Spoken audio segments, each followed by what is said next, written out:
Hello, cosmic creators. Cosmic creators is a new term I have coined for beings like us who are very interested in the health and the expansion of the cosmos, of all of creation. It's really interesting, this passion and desire to support the cosmos, to support all of creation that you and I have, does not come from this human lifetime. It comes from our cosmic origins, right?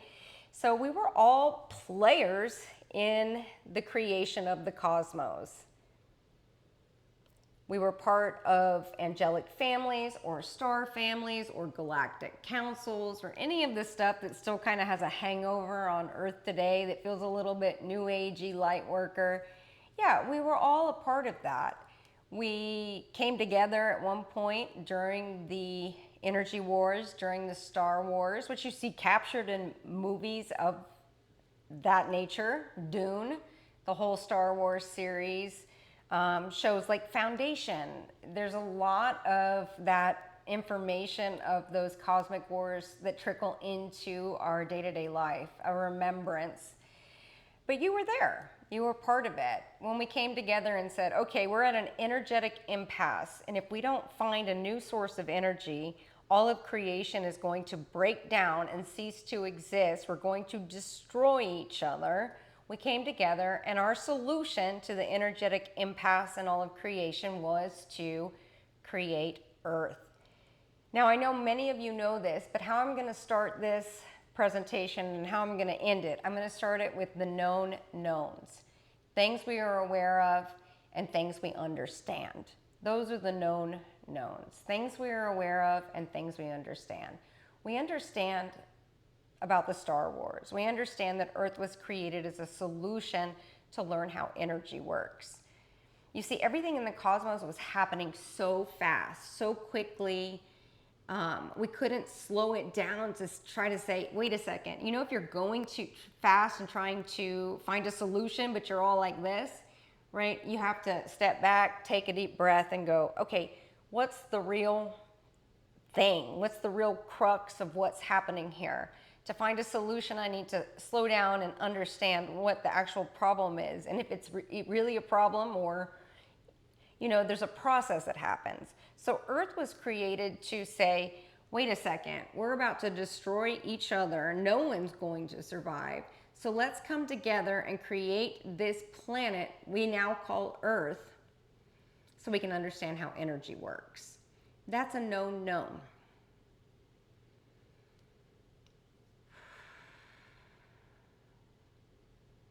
We also know, a known known is that the Age of Aquarius has appeared on Earth.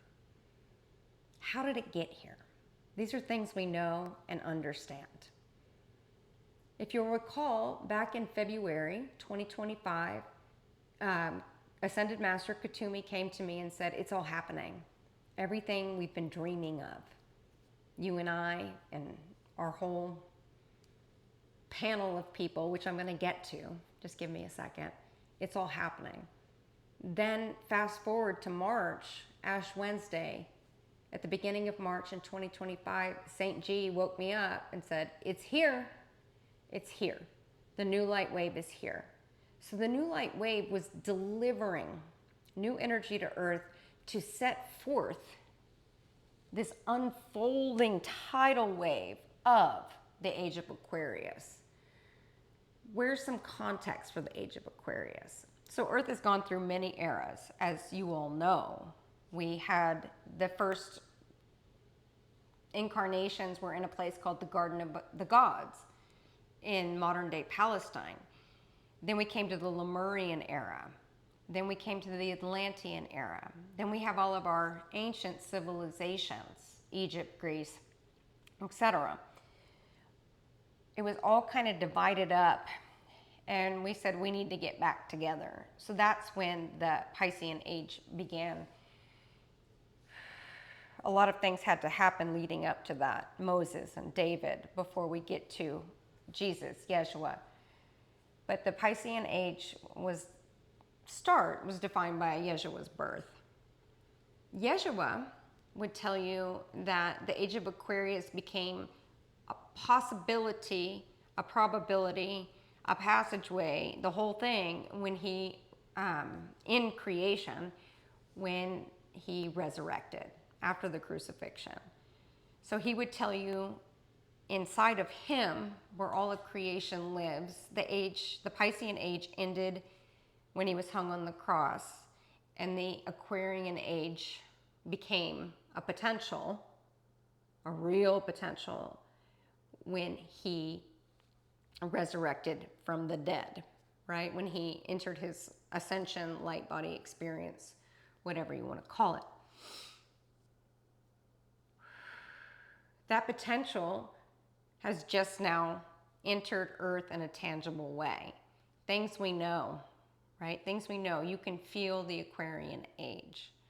So what it brought the Aquarian Age in such a tangible way to Earth right now, it's August 3rd, 2025, as I'm recording this, was this new light wave influx that began February, March. That set forth a cosmic chess game, a lot of movements around, right? It set the momentum. First of all, one of the most important things that happened as a result of this new light wave influx on Earth was Gaia was able to ascend, leaving Earth to humanity, as she's wanted to do for a very long time. As you will recall, at the end of Atlantis, let's talk about that really briefly. The Atlantean era ended in a series of fires and floods. In our pure intent to create a reality, a shared reality, so we could understand how energy works, and then we started to get these hints of this thing called love, right? What happened towards the end of Atlantis, because we were missing the piece of sovereignty, is that some of the beings in creation who did not want to see it expand and grow were going to come to Earth and exploit the resources of Earth. The main resource being humanity, humans, a workforce to do their dirty deeds, to try to gain power in their corner of creation. So beings like us gathered, and I'm going to talk about beings like us in a second. So beings like us gathered, and we said we have several options. We can let these people come and take over humanity and get on our spaceship and peace out. Some people voted for that option, let it sort itself out. Another option we came up with was fighting these people off. A variety of things happened, but what we settled upon was allowing the Atlantean era to come to an end, and that would create Earth in a self-contained space, for lack of a better word. So prior to the fall of Atlantis, there was not a reincarnation cycle. You were able to kind of pop in and pop back out, go to your cosmic home, come back, even be split, half in cosmic home, half in Atlantis. A lot of the dream walkers in Atlantis did this, half and half. But what happened when, in order to preserve Earth, right? In order to preserve Earth, we had to cut off this cosmic travel. The result of that is a large portion of yourself was trapped in humanity and the reincarnation cycle on Earth until you experienced realization or enlightenment, and then you could go back out and meet your cosmic parts and pieces. This reincarnation cycle, you gained a lot of wisdom, a lot of energy, and once you reached the top of the spiral and were able to make an exit out of this reincarnation cycle, you could go join those parts and pieces of yourself in wholeness.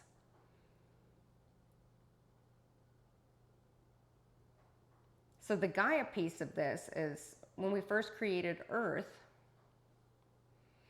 we needed Earth to have a soul, right? We were popping in and out of it. all sorts of chaos was ensuing. And so Gaia is an entity, not a human, obviously, not even a soul, but just to give it some warmth. Gaia became the balancer of what's happening on Earth. If there was too much energy going on this side of Earth, she would pull it back this way, right? So by the time we got to Atlantis, she was tired. She was tired. And when we decided to allow the Atlantean era to end in a series of fires and floods, she was like, guys, I just can't do it anymore. And we promised her, we're going to get there and you're going to be able to ascend.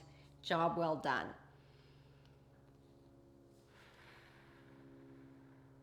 So all these things are part of this cosmic chessboard.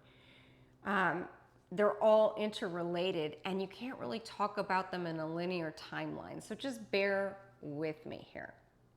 We have the Gaia piece, right? Because this new light wave influx came to Earth in March, Gaia was able to ascend in May, in mid-May. She was able to ascend because enough consciousness had descended into beings like us that it created the physics, the new energy physics, for her to be able to ascend without creating too much dysfunction on Earth. If Gaia had ascended at the fall of Atlantis, like she wanted to, the whole Earth would have just imploded. It wouldn't have, humanity could not handle being responsible for Earth.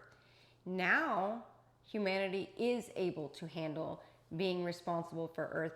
Whether you believe it or not, it's a lot better than what it was back then, if you can remember.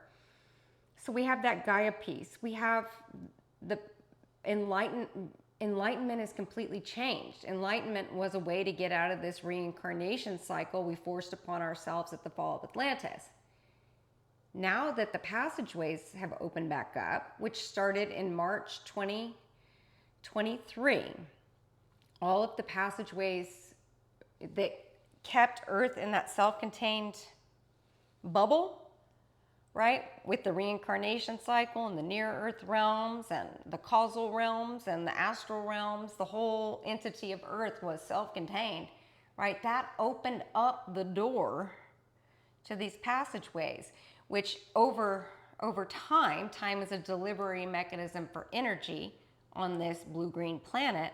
Over time, that will stretch out and loosen up and free up completely this reincarnation cycle. So enlightenment is no longer about getting to the end of your lifetime cycle.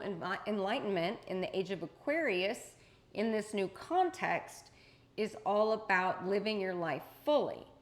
One of the key pieces of that for cosmic creators like yourself is when the passageways were closed at the fall of Atlantis, that cut you off from your cosmic parts and pieces.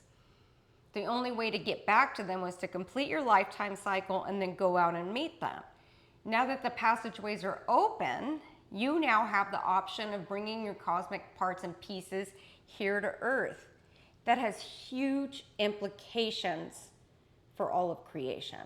Just ginormous. If you bring all your parts and pieces here, you are literally fulfilling your original mission to end the energy impasse in all of creation. Now, if I said that to a regular human on the street, a newly awakened human, or even someone who's very still in the idea of self-realization being the end of the lifetime cycle so they can get the hell off this planet, they would roll their eyes. But not you. Not you. Conscious, cosmic creators. Wow. So with the passageways opening up even further, it's not a one and done thing, right? You have to stretch the edges. When we first came up with the internet, it was dial-up. It allowed this much energy to move through the wire, right? Now we're in fiber optic and Starlink satellite internet. That's the passageways to all of creation are like that too. They started out dial-up level, and now we're looking at broadband, fiber optic, satellite internet, right? So they start to stretch. They stretch because all of creation lives inside of you, and all this inner work and cultivation you've been doing inside of your body is being felt in all of creation. bringing home your cosmic parts and pieces here into the physical body. It used to be that realization was only integrating lifetimes you've had on Earth. Now we're integrating all these parts and pieces who are coming back to Earth going, oh my God, like, we actually did it. We actually did it. So if we go back to the timeline, February, Giddy Katumi, right? Then we have March, St. G's like, yeah, new light's here. We went through the whole thing. April was kind of like just blasting, right? Oh my God, so many aha moments, so many things coming in, all your cosmic parts and pieces coming in, whether you were aware of it or not. A little bit more ease and understanding. That ease is coming from a deep sigh of relief that we're no longer at the energy impasse that created Earth in the first place. Like, we can really, truly have faith and understanding that we are creators in our creation, and that supports the health of the cosmos. April was intense. May, Gaia left. She ascended. Thank you. And that set off a chain of events in all of creation. Then we also have to talk about here, fellow cosmic creators, we have to talk about the Great White Brotherhood. GWB, the Great White Brotherhood. The Great White Brotherhood is a gathering of light beings, of ascended masters who've all had lifetimes on Earth, understand how it works, participated in the creation of Earth and all the major decisions that happened in Earth. I know them since the beginning, all of the members of the Great White Brotherhood. However, my real understanding of their impact is from my last few Atlantean lifetimes where, you know, we saved Earth and humanity, but also created a lot of death and destruction. Part of this lifetime for me, Lauren, Sarah, whatever you want to call me, it doesn't really matter. My name back then was a vibration. Is coming to see the, I'm gonna cry. It's coming to see it all unfold, everything that I had been passionate about since the beginning, stopping the energy wars and all of creation, using Earth as a solution. Oh my God, discovering that on Earth we can create this thing called love, called new energy, infinite energy. My lifetime with Yeshua. You know, I'm getting really sentimental because these are the things I deeply care about, and I know that most of you do too. Then we get into June, July, and I brought up the Great White Brotherhood because they're very much a part of it. They've been in a place that's kind of been an overlay on Earth called Shambhala, right? Yeshua called it the kingdom, and it's been a place to, while Gaia was balancing out the weather patterns, the acupressure points on Earth, keeping Earth from imploding on itself. While Gaia was doing that, the Great White Brotherhood was working on society, civilization, knowledge, education. The library in Alexandria that stood for so long and housed more scrolls, manuscripts, and information, even into the crevices between between the bricks of the library were energetic codes. The Great White Brotherhood has kind of been the support for civilization, for history, for any kind of sophistication, for, you know, any era on Earth where there was a great advance in technology or in awareness or innovation or art, like the Renaissance period, the Great White Brotherhood has been involved. This great central sun that is the sun of Shambhala, it's representative of God consciousness, Christ consciousness even. And so to magnify this new light influx, things we know and we do understand is that the new light wave was coming to Earth because it's coming from you. There was enough beings like us on Earth to bring it in. So as you, whether you're aware of it or not, as you radiated your light, which was really greatly increase because of the passageways being opened up and you bringing in your cosmic parts and pieces, the realm walking pieces, the cosmic creators were able to come home. This refracted out into the great central sun of Shambhala and was able to refract back here on Earth, causing this view in this relative mirrored reality that the new life was descending upon Earth, but it's actually coming from you.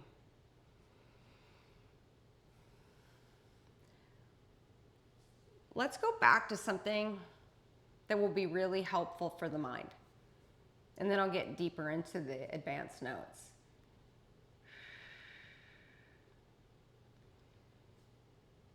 Humanity is operating on an old Atlantean program called seeing is believing, right? If I can see it, then it exists. If I can see Earth, then it exists. But how all of these things were created was through believing is seeing. I believe we created a planet. We are creating a planet called Earth to create a reality in which we can learn how energy works to stop the energetic impasse, the wars, and all of creation. Then you see it. So instead of seeing is believing, I'll believe it when I see it. You switch it around. I see Earth because I believed it, I created it. Seeing is believing turns into believing is seeing. So that's the key tenet for all of this. I feel the age of Aquarius is here on Earth, the new energy era, everything the prophet Isaiah talked about, everything Yeshua said was the world to come. We feel it inside of ourselves first. There's tangible evidence, and then we can see it in our day-to-day lives. The more people that tap into that innate knowingness, into their cosmic origins, into understanding how energy works, into being fluid and flexible with letting go of this old reincarnation cycle and the old materials, right? That's what creates reality. And the Great White Brotherhood are a gathering of beings who know this. That's how they created all these different eras and civilizations and innovative timelines and art renaissance on Earth. Believing is seeing. So this chain of events, Heaven's Cross 2023, a lot of inner work. We did a lot of inner work to open up the passageways if you were here. We did the Passageway Project with Katumi. As you opened up those passageways inside of yourself, you opened up, and it was only like 30 of us. That's all it took, 30 of us, to open up the passageways inside of ourselves. We created passageways for this new light to come to Earth. Started in February, March, here, right? April, really rewiring our nervous systems completely to be able to handle all these cosmic parts and pieces coming home and the new energy being generated inside of your body. Nervous system reset, April, May. Gaia leaving. Then in June, July, the Great White Brotherhood and the Great Central Sun of Shambhala became a theme. The Great White Brotherhood is still holding Shambhala, the kingdom, and the Great Central Sun in the orbit of Earth. However, that will eventually be breaking off to become a new Earth, its own planet, a Shambhala planet rather than a Shambhala overlay over Earth. It's going to be one of the many places you can go and visit, right? There's another thing that's happening, right? Since the passageways to all of creation are open up, you don't need to finish your lifetime cycle to go out and meet the other parts and pieces of yourself. In fact, you're bringing all your parts and pieces here, cultivating it in this light body expression experience. What happens is there's a concept called Merkaba. I think most of you have heard that, right? This light body becomes a vehicle for you to travel anywhere in the cosmos and all of creation and never get stuck. So Shambhala as a planet will be a place that you get to go visit whenever you like. You can also go to back home if you want. I don't recommend it necessarily, but Tobias is traveling freely throughout the cosmos. He's like, I'm so glad I incarnated on Earth at the time I did as Sam, cultivated this expression, and now I can travel anywhere. It's his whole passion and desire. Tobias is part of the Great White Brotherhood to explore these outer edges of creation. How does dark matter become light? Dark matter is just unknown unknowns. As soon as Tobias is out there looking at the unknown unknowns in the dark matter, it lights up through the light of awareness, through that beam that is him. So we did the nervous system reset to be able to handle this new light influx. We did the nervous system reset so you could handle all your cosmic parts and pieces coming back in. We went to the great central sun of Shambhala to magnify this new light influx on Earth, tapping into gamma and beta waves. And then it kind of came to, not a standstill, but it slowed down enough for me to be able to examine it. And I woke up on August 1st, August 2nd, and I'm like, holy crap, the Age of Aquarius is here. It's like a total reset from everything that we know. It's Yeshua in the resurrection, but we just now figured out we don't have to suffer anymore. Yeshua already took on all the suffering on the cross. So what are we doing here suffering, chugging up another spiritual timeline? Another, chug up. So one of the defining characteristics in this move from the Piscean Age to the Age of Aquarius is there's no path, right? There's no path because there's no reincarnation cycle to free yourself from anymore, right? It's not just like, oh, you don't know any better, like just stop being on a spiritual path, guilt, shame, whatever about it. No, you really don't need a path because the Enlightenment concept just completely changes. There's no reincarnation cycle to free yourself from anymore. Now, mind you, most people in the near earth realms and the astral realms do not know that. They're stuck there because there's a YouTube song, a U2 song called Stuck in a Moment. They're stuck in a moment. They haven't got the memo, right?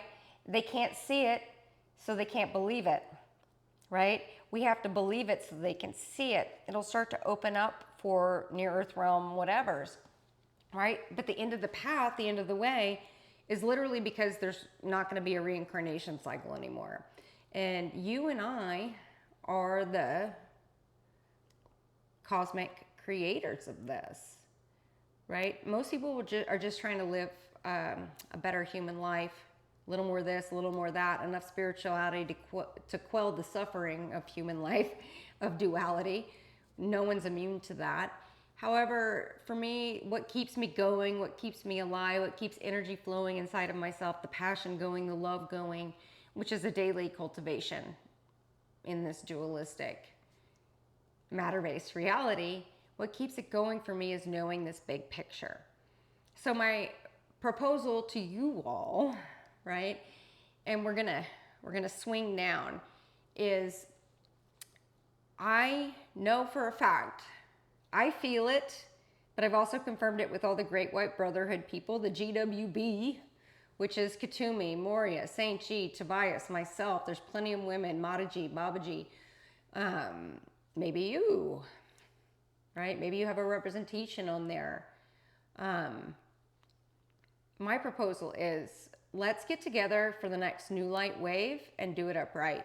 All of you advanced cosmic creators. My understanding is it'll start to form around November of this year and kind of peak out in April, May timeline, right? Doing the crescendo and then back down. So Alex actually had this idea, thank you, Alex, that we put together a program, behind the scenes program just for you guys that starts in November and ends in April. So what is that? November, December, January, February, March, April. It's 5 months. Well, 6 months. 6 months. So we want to put together a 6-month program that we really work through all these things and all these changes. you know, if you talked to me in January, you had to decide where you were going to go after you died, right? Are you going to go to the Ascended Masters Club? Are you going to go to Shambhala? Are you going to go back in the astral realms? Where are you going to go, right? And by March, everything I had said was changing and almost obsolete. Then we have Gaia leaving, and then Shambhala is starting to break off from Earth, right? Gaia handed nature back to humans. Shambhala, the Great White Brotherhood, are handing back the civilization and progress to humans, and then going to form their own planet that we can visit anytime we want. We'll never get stuck on it because it just doesn't operate that way. More and more cosmic parts and pieces of yourself will be coming in. If you feel like you're in other realities, you're on other planets and other star systems, those parts and pieces are coming home. The human allows, but the I am that I am can command energy. Understanding, oh, this is a cosmic piece coming in, but they don't have a say in what's going on, they're just coming in, right? And really cultivating and working on your voice. God lives in your spine. Stand up straight, right? We're also going to be doing the Light Body Code events that are completely redesigned for the Age of Aquarius. Every light body material that was put out by myself and Katumi prior to the Age of Aquarius was for the Piscean Age, was for someone on a spiritual path. That is no longer a thing, right? So we're going to be redoing all the light body codes to ground them in various places on Earth. The first one we're doing is in Kelowna, Canada, because there was a base of people there who reached out to me and said, please do an event here. So we'll continue to do those, but I want to put them each point all around Earth, right, in different locations of Earth, to ground these new energy codes into Earth. In physical, we need people in physical bodies grounding these codes on Earth in different physical locations all over Earth. So it's a much bigger picture. Some people will come to the Light Body Code events to improve their life, and they will leave it with increased clarity and improved life. That's good for the hell of all of creation.